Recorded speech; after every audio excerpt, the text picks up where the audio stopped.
Hopefully this season will really encourage you guys to do it. So on today's episode, I've got a special guest who is going to introduce themselves in a bit, but I'm just going to pass it over to them to give you more information about who they are.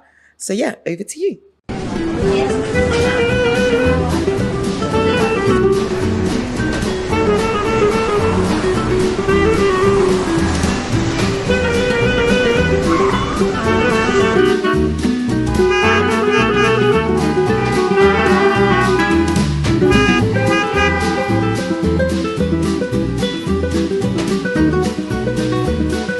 Hi guys, I'm Brittany, or you can call me Ozichi. I moved back here a few months ago and it has been an interesting experience. So I'm really excited to talk about it.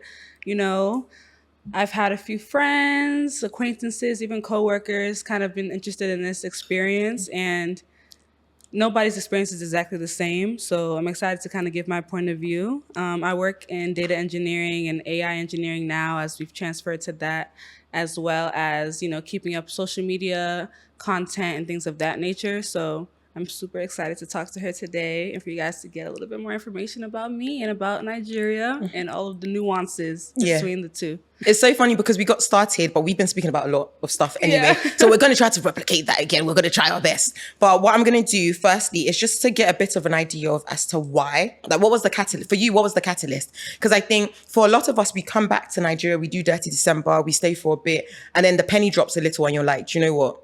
I want to live here. What was like that deciding factor that you decided that, you know, I want to move to Nigeria now? I feel like when I visited again last year, I realized like how much of community that I didn't have that was based here.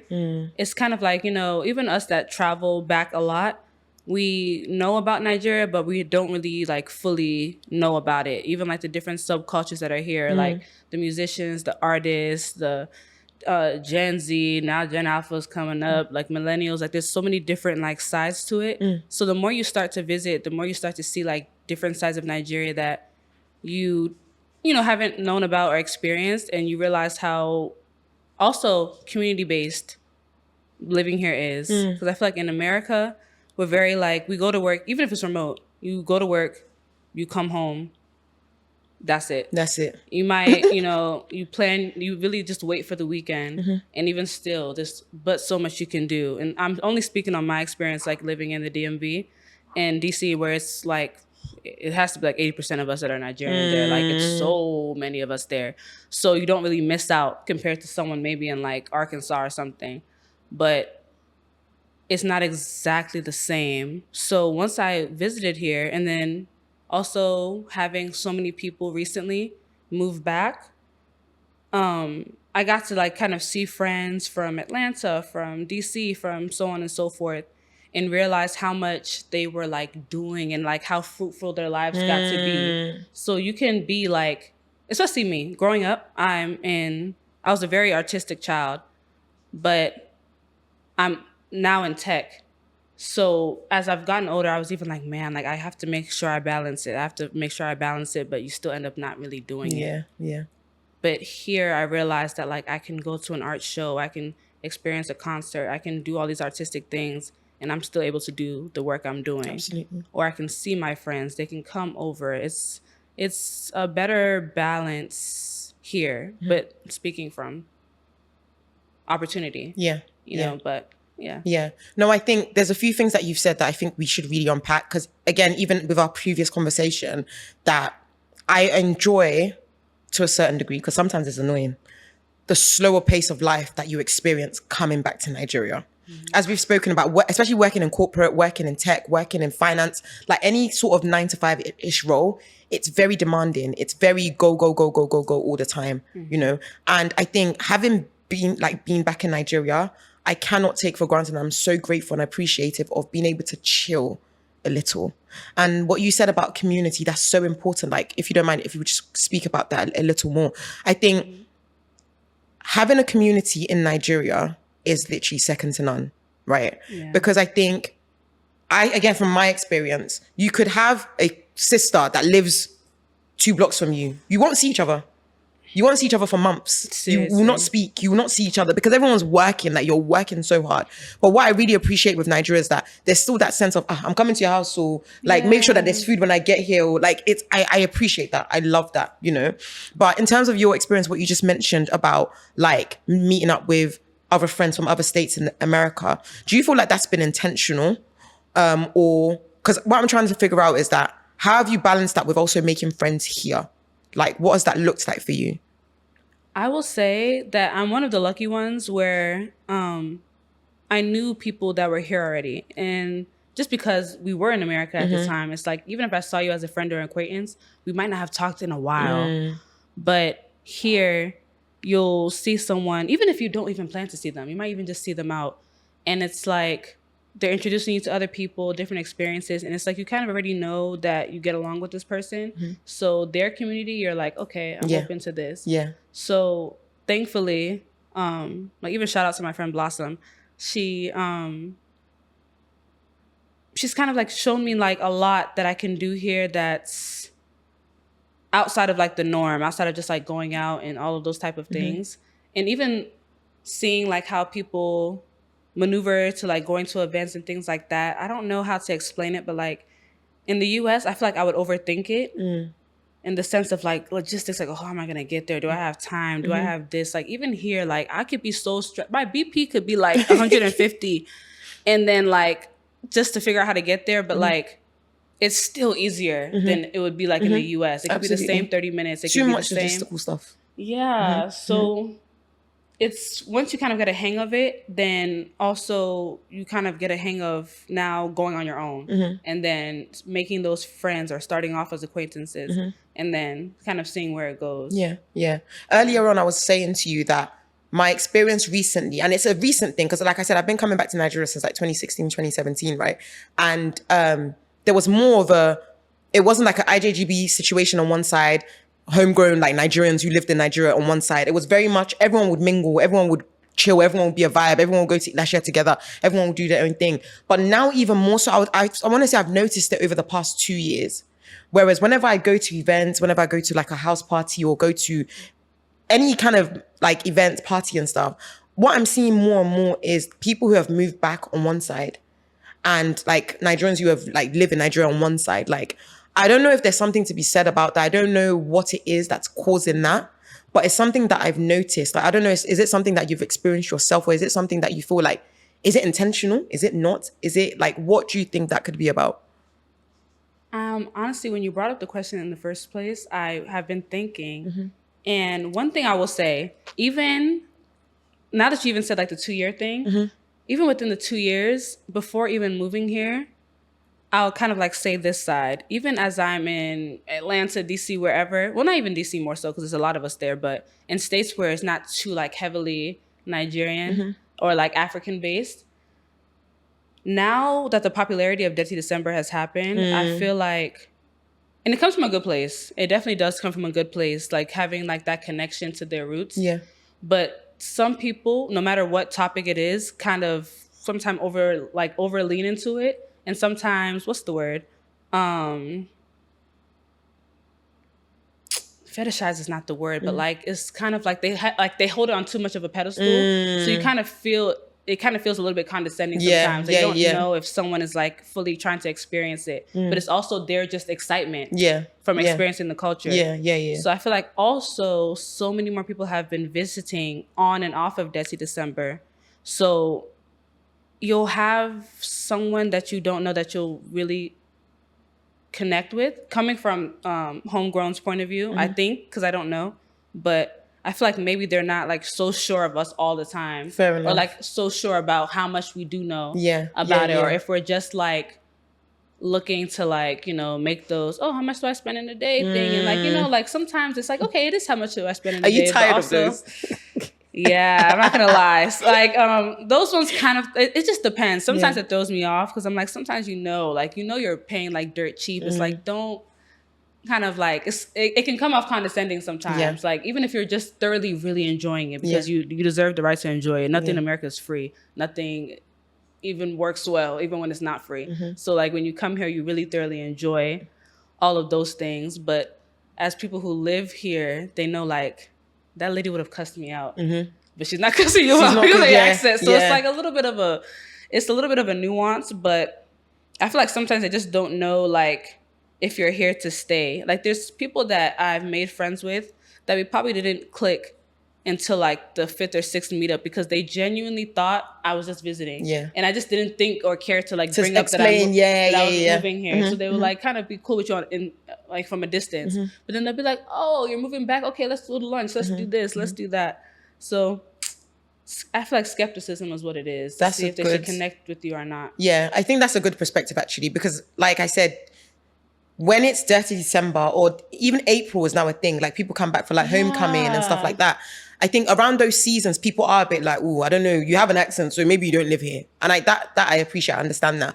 But I think more on both sides, because there's a lot of talk about, oh, Nigerians are this, Nigerians are that, people that just returned are this. So I think on both sides, we all should try, because at the end of the day, we're all still Nigerians, regardless. Yeah. Like someone said to me, but you're only Nigerian by name. I said, bros, I very much speak about, I'm just not Nigerian. I'm not only Nigerian by name. Like, I'm not literally a Nigerian girl. Do you understand? So I think on both sides, both groups should do a bit more. Like, it's fair enough to source, because especially in this Lagos, not everybody's your friend, though. Yeah. You cannot just say, oh, I met this person in Zaza. This person is now my bestie. My dear, you better be careful. But I do feel like on both sides, more should be done in terms of let's all come together a little bit more. Because sometimes it really saddens me, because I would like to think I'm a bit more settled now. But when I see more people who are moving back or who are here regularly, who are just like the separation, it's a bit awkward for me. And I just hope soon we can like all come together a bit more. There'll be more of a bond.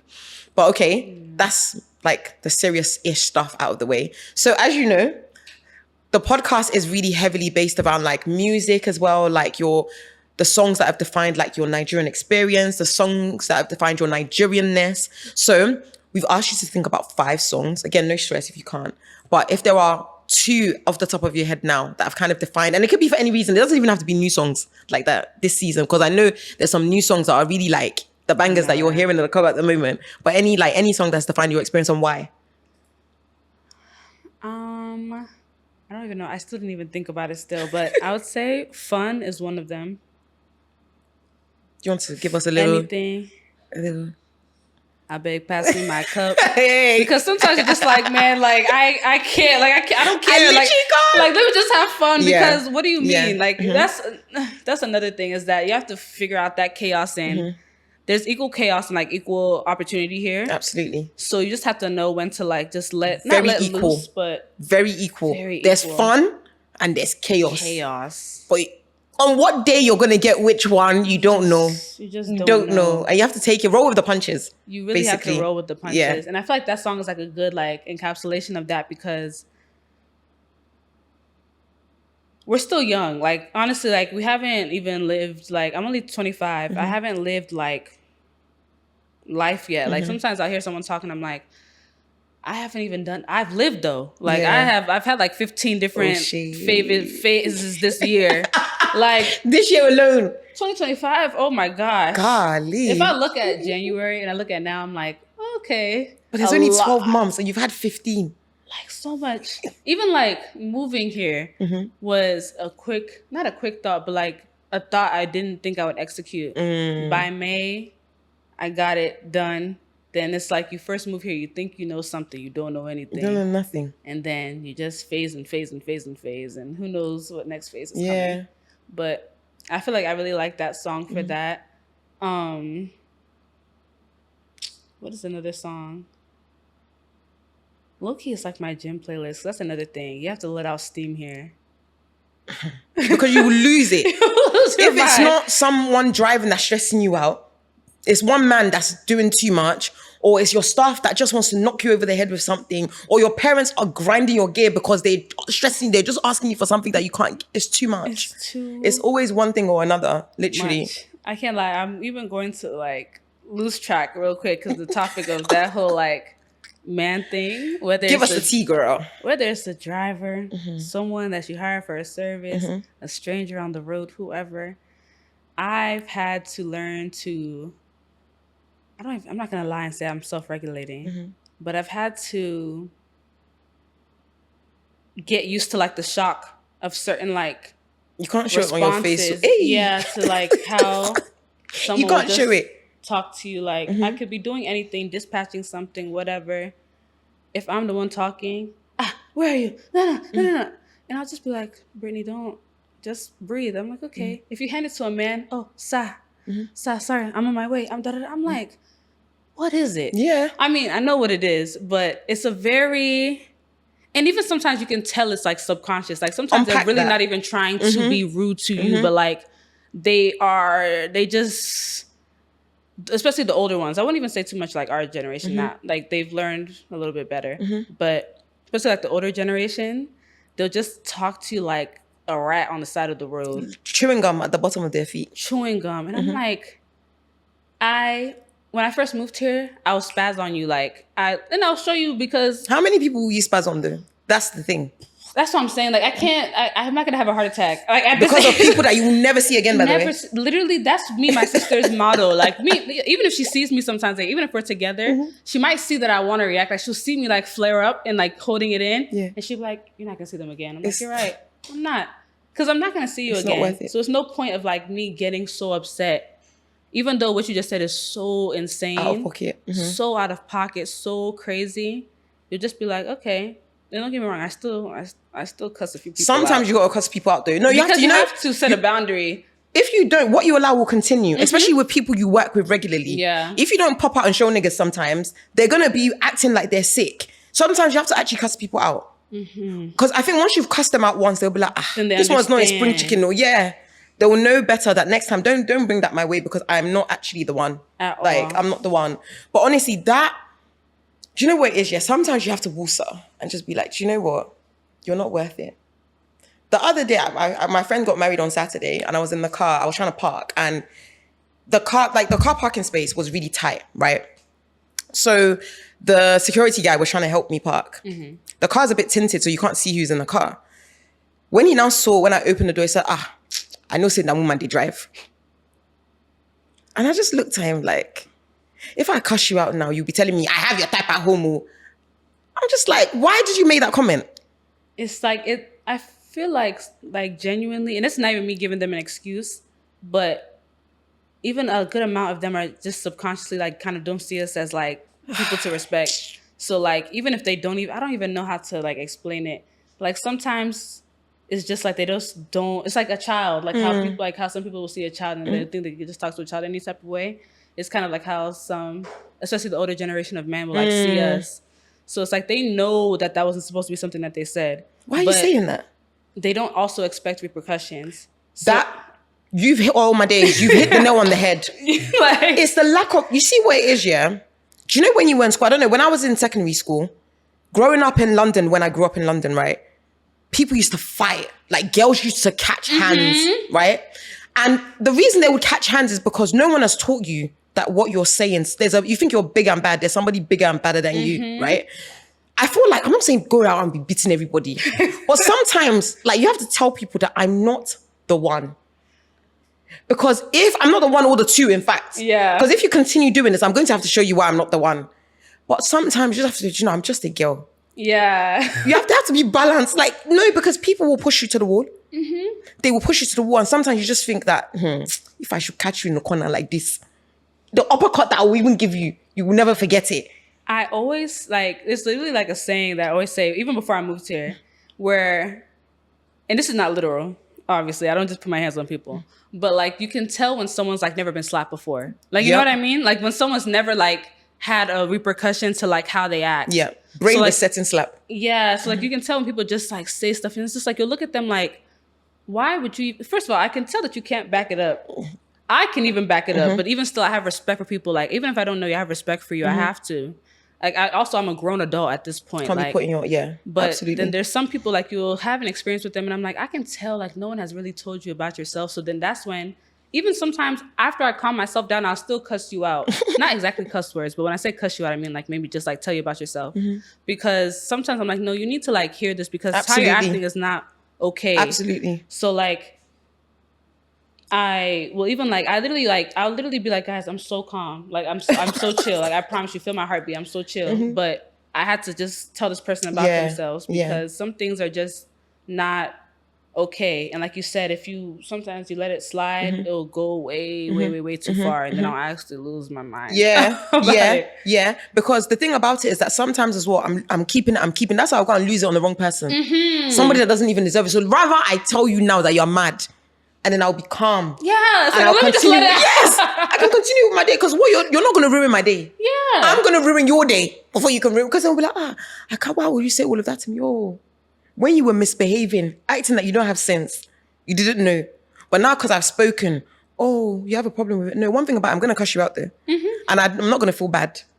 especially if I give you chances. Especially if I've given you... I've warned you, like, because I don't warn to be like, oh, I'm big and bad. I'll just be like, lower your voice. Like, don't talk to me like that. You keep going. That's another thing. You're going to find out. When someone keeps going in my head, I'm like, okay, I have permission to now, like, I'm not going to hold back now. Yeah. Like, I was already going to hold back. Yeah. But now that I know that you're not holding back, it's like, okay. It's a free for all now. Yeah. And if it has to be hands. I was even holding something in my heart from last week that was already pissing me ready off. to So let me unleash just now. let everything out right now. just have peace. I'm telling you. Because the thing about it as well is that you don't know how you're meeting someone. You don't know if this person is frustrated, like they've had a bad day. Now they're ready to unleash. And you're thinking, right? And I'm like, yeah. Next time you close your mouth and don't find out, because now you found out. Yeah. Like you don't know me. what day I've had. You don't know what I just saw. You don't know what day I've had. You don't know what I've gone through. So I come with you with respect. If you don't come with me with respect, then you can get anything. Even if it doesn't match what just happened, you don't know how I was feeling. Literally. So it's not going to match what just happened. That's it. Literally. So of that song, so is there any other song that you like can think of? If not, it's fine. I feel like one thing about me, I always remember like afterwards. Yeah. I would say,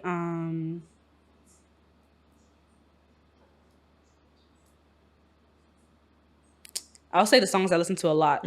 I'll say Compe with Burna, and I'm so sorry, I forgot the artist, but he's a Haitian artist. Okay. And like I really like that like compa, like Haitian music. It's like a good balance. There's another song by, it's not even like an Afrobeat song, but it's That's fine. Man in the Garden by Kendrick Lamar. It goes like, I deserve it all. Like on days where I'm like, I could be like pissed off or like really like driven to get something, like that song like rebalances me, because I'm just like, like things happen.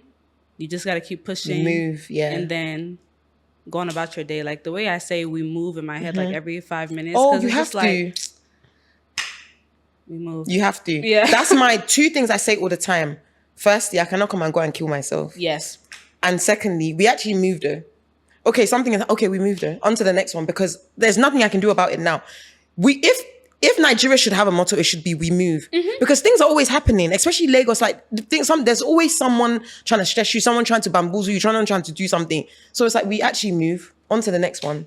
Let's move now. Do you get today? Yeah, go. Today, I'm in gym wear. I'm in gym wear, and I'm wearing someone else's shoes because we just move. We tried. I woke up today. The water wasn't pumped out. Now everyone's telling me, oh, it's right after Christmas. Christmas doesn't mean I shouldn't shower. Oh, okay. So, and it's not like, oh, I realized they didn't pump water. I could tell someone and then go continue getting ready, maybe curl my hair and da-da-da. So no, I have to call this person, text this person, remind them, see if they're on top of it, do this. Time has passed. Okay. Dispatch rider. I even thought someone stole my clothes. I said, if they stole my clothes, I'll just contact the app. I don't know. I can't kill myself. I really can't kill myself. So my other girl, she's helping me with that one. They found it, but it's too late now. And we just got to go with it. We went to another store to find an outfit. They didn't have anything in my size. It is December.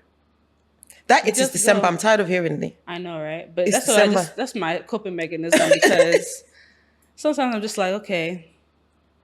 Because honestly, sometimes I can't blame people, because Nigeria is very stressful. Like to only have like that night, only have the Nigerian passport and only have certain access. It's like we even get frustrated, but at least like in the back of our mind, we know that I can at least escape. Leave if if I really wanted to. So it's like people are even still eating from last December as they should. So sometimes I don't even get mad. Like I'm like, okay, just don't do it to me. Don't charge me $200K for 5 cornrows in my head. Yeah. But I could see why you would do it, because nothing else is really helping you guys out. The economy is not helping you out. I won't say the other part. Let's not. Yeah. Before they catch us. You guys know what I'm saying. But, you know, it's really fun for all. Yeah. So I can't be too mad at people's like responses and reactions, but then I also have to check myself to make sure I don't let people get away with doing stuff absolutely. just because I have that sympathy. Absolutely. So we're all just moving and hoping we survive. Yeah, literally. On that though, one thing I find really interesting is that as much as these things have happened to you, you still love Nigeria and you still love being here. What is that about? I would definitely speak from like the American standpoint and you know, being thoroughly involved with like the African American community as well. A very rich, very detailed community and a very misrepresented community, because what's in the media, especially when you live there, you really like, you know, they'll put a sexy rate in the media before they put an educated like 5-degree black. There's no woman in my life in the diaspora of any sort, African American, UK, whatever, that I know that doesn't have like 3 degrees on her. Like first in America, in the whole America, not in the black community, not in the person of color community, in the entire of the America, the highest educated group is black women. So like you get a great sense for their culture, but it also it's very amazing to like know where you're from. And it's never been a point where I don't know where I'm from. But as you get older, you start to realize how that affects people and like the gap that is there. There's a full rich culture already alone that was made, you know, as they came to the US, but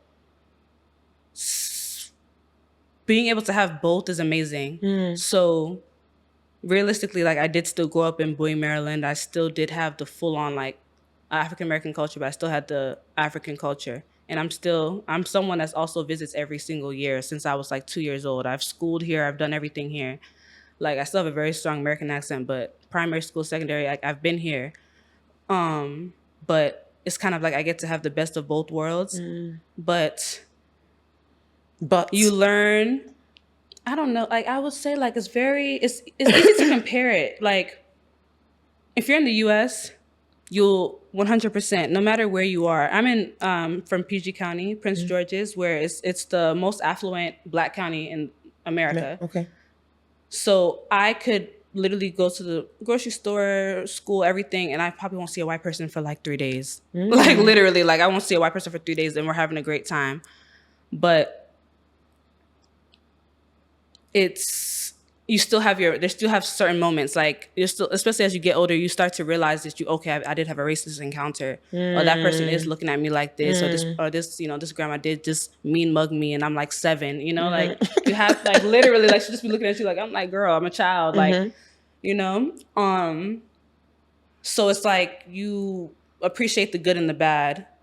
So I feel like that's what it is here too. That's what I'm trying to say. Like you'll have really very frustrating moments here. And honestly, even sometimes I'll feel like I'm crazy because I'll be mad at like 5 p.m. At like 5:05, I'm back to having a good time. Period. And I don't know how it happened, but it's just like,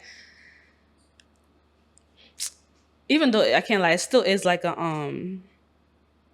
what is the word? It's not the same for everyone's experience. Because I know I'm still American at the end of the day. But I feel like that's why I still can enjoy both sides. Absolutely. It's because I will have very upsetting moments, but then like I really just enjoy that this is where I'm from. Like, I don't even know how to I'm not explaining it all too well, but it's like the rich culture is basically what I'm saying. It's like once you really like tap into your culture and just really just experience certain things, even just like seeing children play like now on an iPad. Yeah. Like sometimes I'll just be looking out the window and I'm like, wow. Even me, like if you ask my family members, I love to hear like Nigerian children talk. It gives me like a dopamine rush. It's so cute because they're talking like a 55-year-old professor and they're like 2 years old. And it's like certain things that I just love about Nigeria, where I know it's frustrating, of course, to live here, but we do a lot of things well. Yes. Like even through a lot of adversities and things against us. Like imagine if things really went well here, if things were set up well, infrastructure and schooling, everything was really set up well, we would do so many great things. And even with it not being the case, There's not a country in this world that you'll mention a Nigerian and they're not going to think, oh, successful person, smart person, high achiever. Yeah. You know, they might say we're a little cocky and rude and mean. Oh, but we are the best though. But I mean, we also have a reason to be it. I can't lie to you. Absolutely. Like, there's not a single place. When I worked in Microsoft at like 21, I was the youngest engineer there. And one of their execs was like on the call with us. And then he saw my last name and he was like, "You're Nigerian?" I was like, "Oh yeah." He was like, "Makes sense." And I was like, "Exactly." Like, I love even it. You know, like I love that. He's like an 85-year-old like old white guy. Even they know like we do well, even through all the adversities and everything. So that's one thing you just have to give us our props for. Yeah. Give us our flowers, man. Because I think I'm gonna answer like go back to what you just said, but I think the great thing about being Nigerian, good and bad, depending on how you see it, growing up as a Nigerian in the diaspora, you already know that you have no choice but to be great. There's no alternative to not being great. There's no alternative to not being the best in your class. There's no alternative to coming back home and tell your mom, somebody beat me. Oh, when they were beating you, your hands were tied. Abby, exactly. There's no alternative. You can't be mediocre in a Niger. I know for Nigerians in Nigeria it's the same as well. Yeah. But because the difference, in my opinion, and please guys don't shoot me, is that as a Nigerian in the diaspora, you have an other. There's an other already. There's someone who, doing nothing, they're seen as better than you already. Yeah. You're already on a back foot. Yeah. So you don't have a choice as to why Tom or Tommy is doing better than you. Or Sarah. Because you better make sure that you get that A star. Exactly. Because my mom will be sending me back to that school to make sure that I get the A star, you know? So because of that, I think there's no alternative to not being great. You have to be great. And I love the idea that whenever you hear, someone say, I'm Nigerian, automatically they think, great music. They think great food. They think you guys are really intelligent. Like, that makes sense. Why shouldn't we be proud of that? Exactly. Why should I not be proud of that? When they're not associating me with, I don't even know, shooting people on the streets, because when we're Nigerian, that's what we're known for.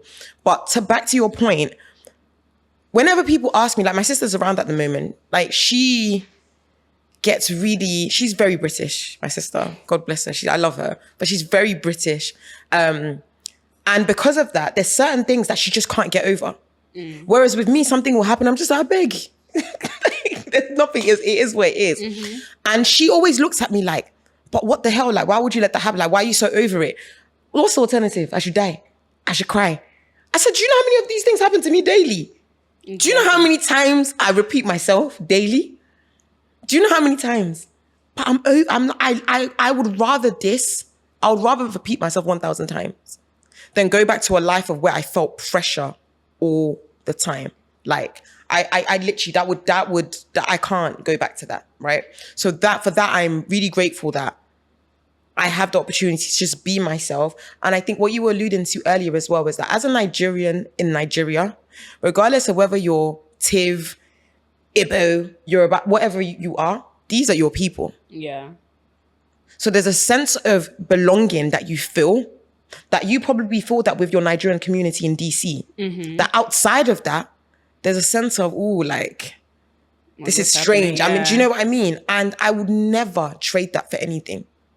Because one thing I come back to and I tell people all the time, if for any reason they decided they wanted to revoke my Britishness or your Americanness, Nigeria's where you're going to come to. Exactly. Do you understand? So it's like, let me be ahead of the curve now. Let me come now and be settled.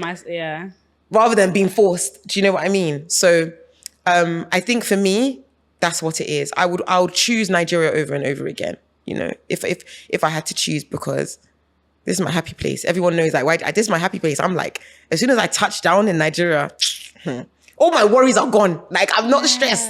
Do you know what I mean? Except until somebody comes to tell me there's no water or something like that. But I love it. I love it here. And the crazy thing is, I was like, another question I get here a lot is why. Why? Like whenever they're like, I'm like, I moved back. They're like, why? And then I tell them like, building community and things like that. And they're still just like, they don't get it. And I'm like, also, even like since we're young, like even UK, US, whatever, like even since we're young, we all know like us that are abroad, we know that like people hear that and they think that you're rich. Yeah. You know? And I get, obviously we're not on the same playing field. I'm not saying that we are, but it's like there's nothing going on. And then right now, nothing's going on in the United States. Like, okay, we're making this amount of money, but please ask us how much our rent is.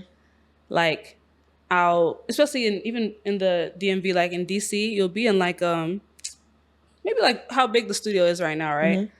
And it's like $3,000 a month. It's crazy. And then ask how much you're making. You're maybe making $4,000 a month. And that still equates to 6 figures. You're still doing well. Oh, I'm making 6 figures as a job.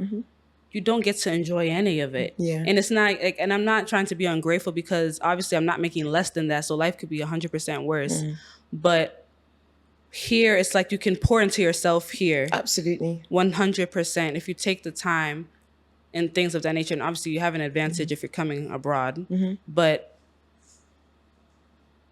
I would say like, I don't know. I would say like for us abroad, we have a lot of opportunity here. I feel like the same way that like people here would have opportunity there because you can grow and build something in the US and the UK, of course. Absolutely. But I don't even know how I'm trying to say it, but there's room here. Yeah. There's room to explore here. Yeah. There's room to figure out how to do something better. Exactly. There's too much pressure abroad because you've taken a loan, you've done this, you've done that, you're pressurized. Like, do you know what I mean? Seriously, like even in like the workforce, like working in tech, it's also like a loneliness, I would say. Like I'm always if I'm not the only woman, I'm the only Black woman or the only Black person. So like out of those three, it's like, then you're just kind of there by yourself, right? And even if you have an amazing staff around you, there's still like that loneliness and like that force to like prove yourself.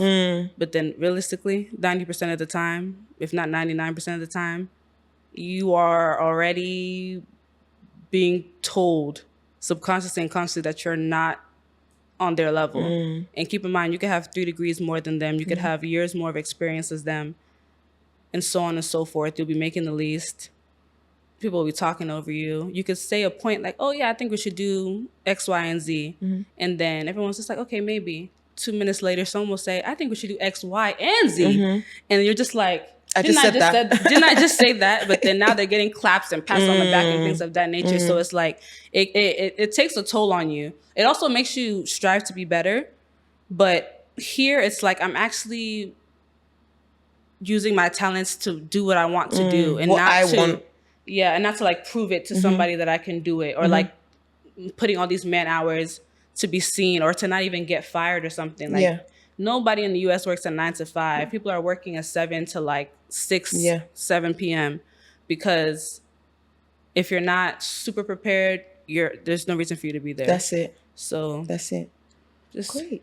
Yeah. But thank you so much for being here. I feel like this conversation is so useful because, and you're the first American we've had, I think. Really? Yeah. Okay. This season there's a lot of Americans though. I say a lot, more than last season anyway. But yeah, and I think your perspective is really good. And I really appreciate that because I think sometimes I always say, and you guys probably disagree, Nigerians in Britain are more Nigerian.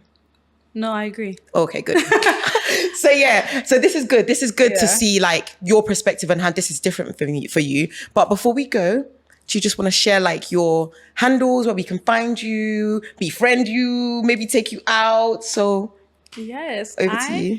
Am at OZICHII on Instagram and Twitter, and on Snap I'm OZICHIII, which I'm also getting used to. Snap is a very like, UK, Europe, Nigerian thing where, so I'm trying to get back onto that, but you guys can catch me there. I'm trying to speak more, post more, do a lot of things. So I really enjoyed this podcast as well to speak about my experience. It's really cool. Thank you guys for having me. You're welcome. And you're always welcome back at any time because I'm sure there's more tea that you have for us. You're probably a bit shy today, but thank you guys so much for watching this episode. It was really great to have you guys here. And I'm so excited for this season. So make sure you like, comment, subscribe, share, ask us questions, engage, because this season I think we really want to post more. We really want to engage more with you guys. So I'm really excited to engage more with you guys. And catch you on the next episode, guys. Bye.